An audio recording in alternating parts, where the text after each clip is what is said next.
আজকে তোমাদের সাথে একটা ঘটনা শেয়ার করি।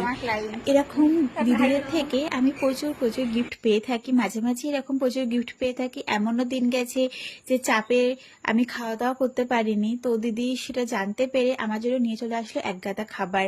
লেট করে এসছে বলে আমার জন্য নিয়ে এসছে একটা পছন্দের জিনিস। মানে এই ভালোবাসাগুলো ভাষায় প্রকাশ করা যাবে না, এই ভাষাগুলো অফুরন্ত ভালোবাসা। তোমরা যেভাবে দেবশ্রীর কাজকে ভালোবাসো, দেবশ্রীকে ভালোবাসো, মানে তার জন্য তোমাদের মানে আমার তরফ থেকে অনেক অনেক ভালোবাসা, অনেক অনেক লাভ ইউ।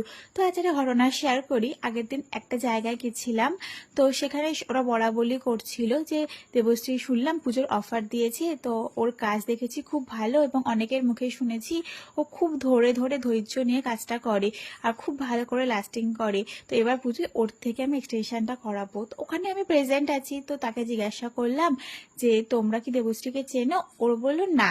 আমি যখন বললাম, আমি আমার পরিচয় দিলাম, ও না হতবাক হয়ে গেল যে তুমিই দেবশ্রী। ও আমাকে বললো তোমার কাজ না খুব ভালো। মানে এই ভালোবাসাগুলো সত্যি ভাষা প্রকাশ করা যায় না।